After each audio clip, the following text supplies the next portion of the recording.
નમસ્તે વિદ્યાર્થી મિત્રો, હું છું ભાર્ગવ લાઠિયા અને સ્વાગત છે તમારું ફરી પાછું આપણી આ એજ્યુકેશનલ એક્સપર્ટ યુટ્યુબ ચેનલ ઉપર. આજે આપણે ધોરણ 10માં વિષય વિજ્ઞાન અને ટેકનોલોજીમાં લિબર્ટી પેપર સેટ 2026માં પ્રશ્નપત્ર 5નું સોલ્યુશન છે તે જોવાના છે, બરાબર. જેમાં આજે આપણે વિભાગ એની વાત કરવાના છે. જો મિત્રો તમે ચેનલ પર નવા હોય તો પ્લીઝ ચેનલને સબસ્ક્રાઇબ કરો, વિડીયોને લાઈક કરો અને તમારા ધોરણ 10ના વિદ્યાર્થી મિત્રો સુધી શેર કરો. ચલો તો વાત કરીએ વિભાગ એમાં. પહેલો પ્રશ્ન છે કે એક તત્વ એ છે જેને ચપ્પુ વડે કાપી શકાય. ચપ્પુ વડે કાપી શકાય એવું આવે એટલે 3 ધાતુમાંથી કોઈ એક આવે, કા લિથિયમ હોય, કા સોડિયમ હોય અને કા પોટેશિયમ હોય. આગળ વાંચીએ પહેલા. તે હવામાં ખૂબ જ સક્રિય છે અને તે પાણી સાથે પણ તીવ્રતાથી પ્રક્રિયા કરે છે, તો નીચેનામાંથી કયું એ તત્વ હશે? તો મિત્રો ઓપ્શન બી, સોડિયમ. બરાબર, યાદ રાખજો, હંમેશા મિત્રો બોર્ડની અંદર સવાલ છે તે આખો વાંચવાનો. તમને અડધો સવાલ વાંચીને ભલે જવાબ આવડી જાય, પણ છતાં સવાલ હંમેશા પૂરો વાંચવાની ટ્રાય છે તે કરવાની. ચલો, બીજો છે કે એક અંતર્ગોળ અરીસા વડે મળતું પ્રતિબિંબ આભાસી છે, ચત્તુ છે અને વસ્તુ કરતા મોટું છે, તો વસ્તુ ક્યાં મૂકેલી હોય? અંતર્ગોળ અરીસો સાહેબ, એની અંદર આભાસી પ્રતિબિંબ રચાય ત્યારે વસ્તુ હોય એફ અને પી ની વચ્ચે, તો પ્રતિબિંબ અરીસાની પાછળ મળે. આભાસી હોય, ચત્તુ હોય, મોટું હોય તો એફ અને પી ની વચ્ચે. તો એફ એટલે શું કહેવાશે? તો કે સાહેબ મુખ્ય કેન્દ્ર, અને પી એટલે ધ્રુવ. તો ઓપ્શન ડી, અરીસાનો ધ્રુવ અને મુખ્ય કેન્દ્ર પી ની વચ્ચે. મુખ્ય કેન્દ્ર એફ અને અરીસાનો ધ્રુવ એટલે પી એની વચ્ચે. Option D. કોવચના ડંખમાં કયો એસિડ હોય છે? તો મિત્રો કોવનના ડંખમાં મિથેનોઇક એસિડ હોય, બરાબર, જેનું બીજું નામ છે ફોર્મિક એસિડ. ફોર્મિક એસિડ એટલે કે મિથેનોઇક એસિડ જ થાય. સૂત્ર એનું HCOOH, કારણ કે ચોથા ચેપ્ટરમાં આપણને સૂત્ર એના આવ્યા છે, તો પૂછી શકે. ચાલો, તારાઓના ટમટમવા માટે કઈ ઘટનાઓ જવાબદાર છે? તો મિત્રો 3 ઘટના જવાબદાર છે. એક તો કે સૌથી પહેલા વક્રીભવન થાય, બરાબર, વાતાવરણીય વક્રીભવન. હા, બીજું છે તારાના ટમટમવા, 3 ઘટના મેઘધનુષ માટે. તારાના ટમટમવા માટે વાતાવરણીય વક્રીભવન, તો ઓપ્શન સી. 5મું, નીચે આપેલા પૈકી કયું માનવના માદા પ્રજનન તંત્રનો ભાગ નથી? તો માદા પ્રજનન તંત્રમાં કોણ ન આવે? શુક્રવાહિકા આવે નહીં. ચાલો, એક આકૃતિ આપી છે કે ભાઈ શિક્ષક વિદ્યાર્થીઓ પાસે ઓહમના નિયમની ચકાસણી કરાવવા માટે પરિપથ જોડવાનું કહે છે અને વિદ્યાર્થીઓ નીચે પ્રમાણે પરિપથ જોડે પણ છે, બરાબર. શિક્ષક કહે છે કે પરિપથમાં એક ઘટક યોગ્ય જોડેલો નથી, તો એ ઘટક કયો હશે? તો મિત્રો જ્યારે આવું કે ને એટલે સૌથી પહેલા વોલ્ટ મીટર અને એ મીટરને જોવાના. વોલ્ટ મીટર હંમેશા સમાંતરમાં હોવું જોઈએ અને એ મીટર હંમેશા હોવું જોઈએ શ્રેણીમાં. પહેલી બાબત આ. જો એ બંને વ્યવસ્થિત હોય તો પછી પ્લસ માઇનસ છેડા જોડવાના. બેટરીના પ્લસની હારે જે સાધન જોડ્યું એનો પ્લસ હોવો જોઈએ, માઇનસ હારે જે તે સાધનનો માઇનસ હોવો જોઈએ. તો અહીંયા સાહેબ આપણો જવાબ શું થશે? તો કે અહીંયા જવાબ આપણો થશે એ મીટર. અહીંયા આકૃતિમાં જો એ મીટરને કેવી રીતના જોડેલું છે? તો કે સમાંતરમાં જોડેલું છે. એ મીટર અહીંયા સમાંતરમાં આવે નહીં. પ્રવાહ માપવો હોય તો એ મીટરને અહીંયા મૂકી શકાય, અહીંયા મૂકી શકાય, શ્રેણીમાં ગમે ત્યાં મૂકી શકાય, પણ સમાંતરમાં ન આવે. એટલે એ મીટર ખોટો છે. જવાબ સી, એ મીટર. ચલો, વિધાનો સાચા બને એ રીતે ખાલી જગ્યા પૂરો. નામ સૂત્ર આપ્યું છે CH3CH2OH, એના બંધારણ પરથી એનું નામ ખાલી જગ્યા છે. પછી બંધારણ પરથી નામ જો તમને ન આવડતું હોય તો એક કામ કરો, આમાં કેટલા કાર્બન છે કાર્બન ગણો. 2 કાર્બન. 2 કાર્બન વાળો આલ્કેન કોણ થાય? તો કે સાહેબ ઇથેન થાય.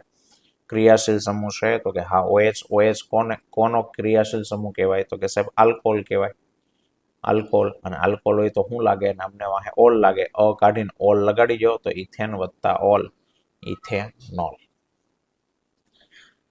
પાચન માર્ગમાં ખોરાક સાથે ભળતો પ્રથમ ઉત્સેચક કયો છે? તો કે પ્રથમ ઉત્સેચક એમાઇલેસ છે.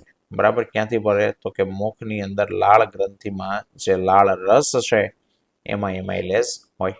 તો પહેલો ઉત્સેચક એમાઇલેઝ. 9મું છે વિદ્યુત સ્થિતિમાનનો તફાવત ખાલી જગ્યા નામના ઉપકરણની મદદથી માપી શકાય. તો કે વિદ્યુત સ્થિતિમાનનો તફાવત માપવા માટેનું સાધન વોલ્ટમીટર.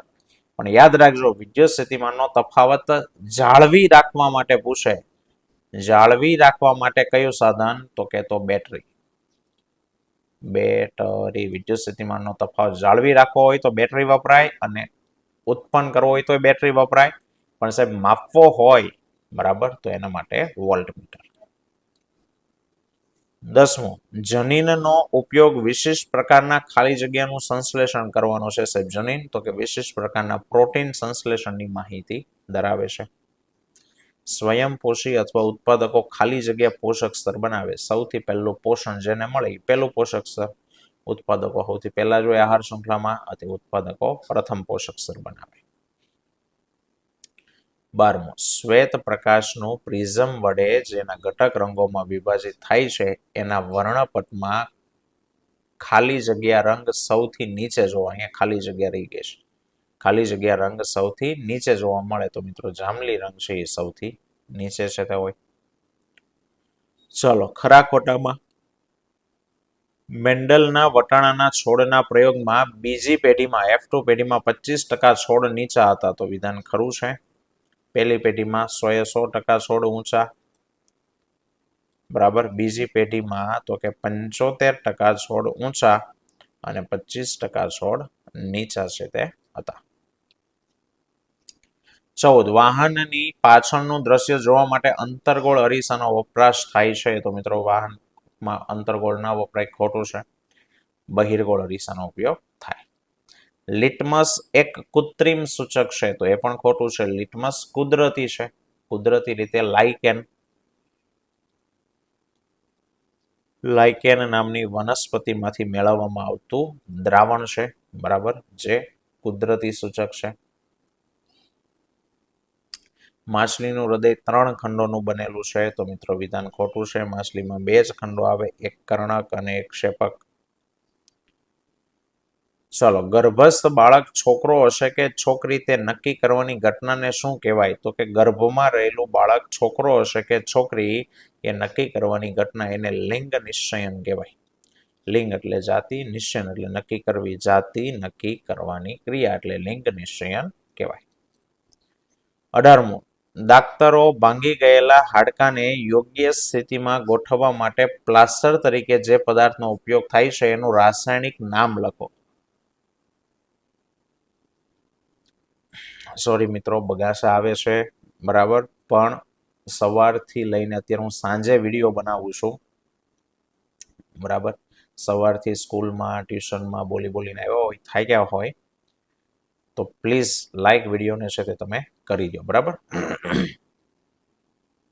દાક્તરો ભાંગી ગયેલા હાડકાને યોગ્ય સ્થિતિમાં ગોઠવવું હોય તો એના માટે પ્લાસ્ટર તરીકે જે પદાર્થ વાપરે એનું રાસાયણિક નામ કેલ્શિયમ સલ્ફેટ હેમિહાઇડ્રેટ.